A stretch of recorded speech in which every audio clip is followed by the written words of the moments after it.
Et salut à toi! Donc aujourd'hui, je te fais une vidéo pour te faire un retour d'expérience.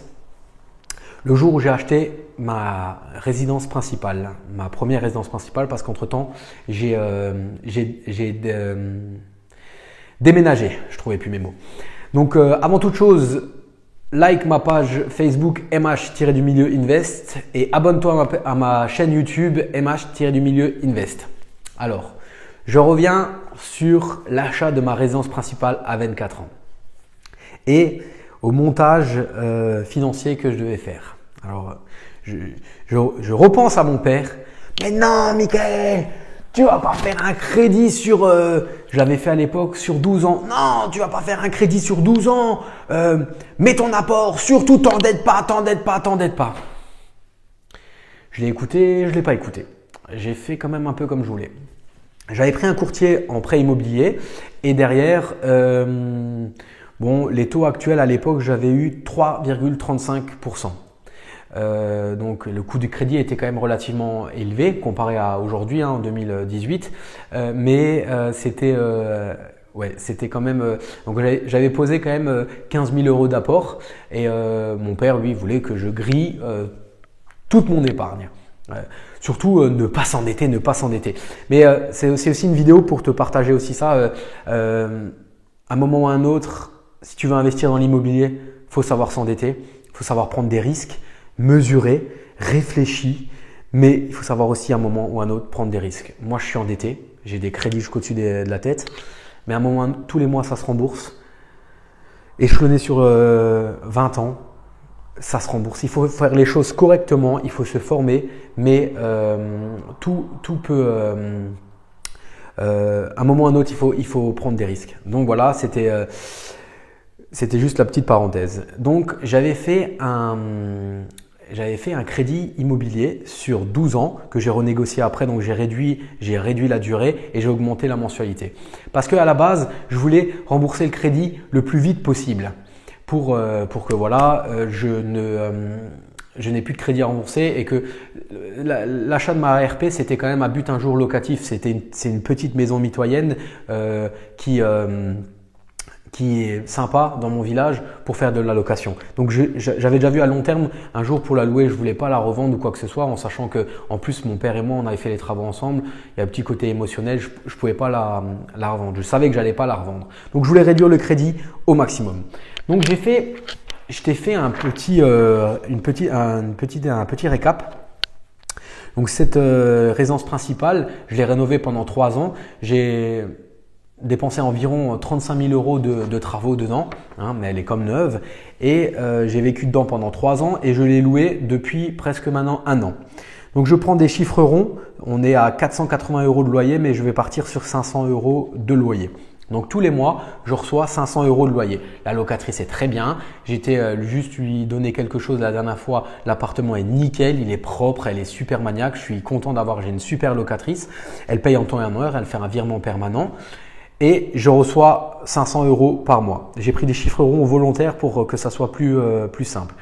J'ai une mensualité de crédit, comme je t'ai dit que j'avais augmenté ma mensualité pour réduire la durée. J'ai une mensualité de 800 euros par mois. Donc 500 euros de loyer, 800 euros de mensualité. Ça fait une différence de 300 euros, on est d'accord. Tous les mois, moi, entre le crédit et mon loyer, je paye 300 euros. Aux yeux du banquier, c'est comme si je gagnais 300 euros de moins par mois sur mon salaire.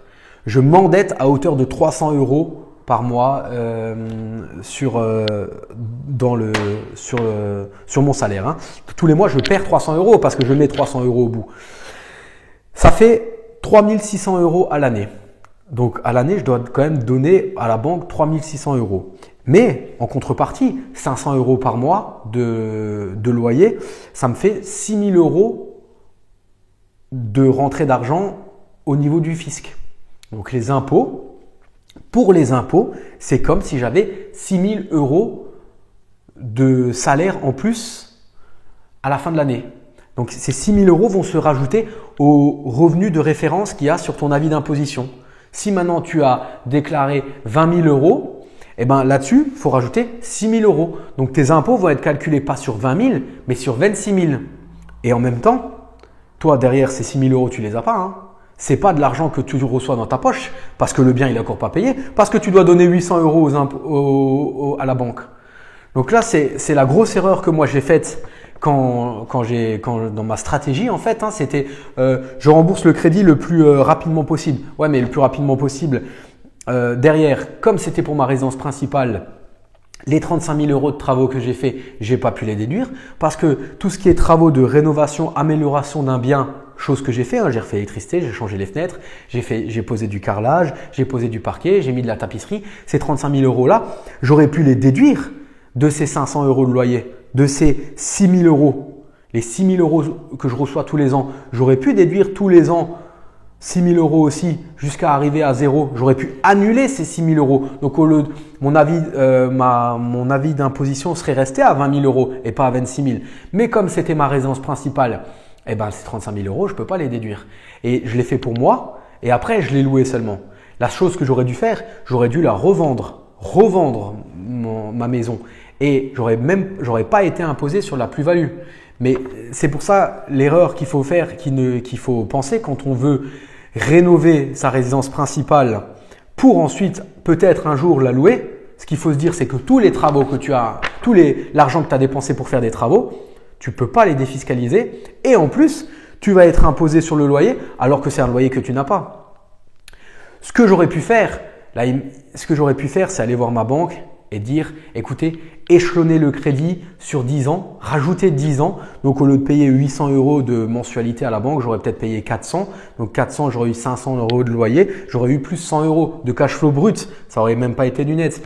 Mais là, mon bien, il est payé dans un an. Donc, je me dis que c'est juste encore un an, il faut que je paye les 300 euros par mois. Et comme j'ai investi dans un autre bien, où il y a environ 45 000 euros de travaux. Donc, les travaux que je vais engendrer dans l'autre bien vont annuler les 6 000 euros de loyer. En fait, j'aurai 40 000 euros. La première année, j'aurai 40 000 euros de travaux. Je vais annuler les 6 000 euros de loyer plus les loyers que je vais avoir sur le bien en question jusqu'à ce que ces 40 000 euros soient réduits. Hein. Donc, 6 000 moins 6 000 moins 6 000 et après, quand il y a plus les 40 000 euros sont épuisés, je vais de nouveau être taxé. Donc, tout ça, il faut y penser. Il faut anticiper. Tout est une question d'anticipation en fait. Hein.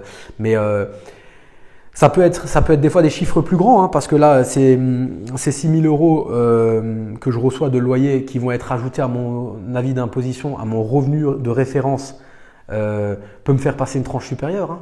Donc mes impôts vont augmenter. Hein.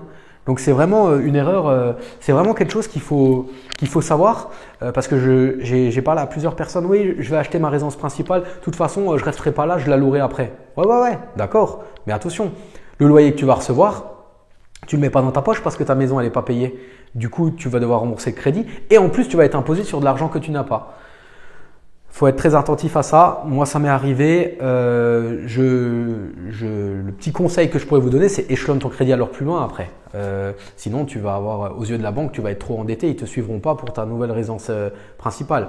Ou alors, comme moi, il reste un an à payer. Serre les fesses pendant un an et puis après, ça ira. Ça sera après par contre, dans un an, quand c'est payé, ces 500 euros là, ces 500 euros de loyer que j'aurai, mais je vais toujours de la même façon imposer sur les 6 000 euros, mais par contre, c'est de l'argent que j'aurai. Donc que je vais mettre de côté pour pouvoir payer le surplus d'impôt, pour pouvoir payer les travaux s'il y a des choses à refaire, des choses comme ça. Mais comme je l'ai rénové comme l'appartement est neuf, parce que je l'ai rénové ça fait maintenant 6 ans, pour l'instant, j'ai pas trop de travaux. Voilà, j'espère que cette vidéo t'aura plu. Je t'invite à aimer ma page Facebook MH Invest et à t'abonner à ma chaîne YouTube MH Invest. Je te dis à bientôt pour de nouvelles aventures immobilières et du mindset. Salut!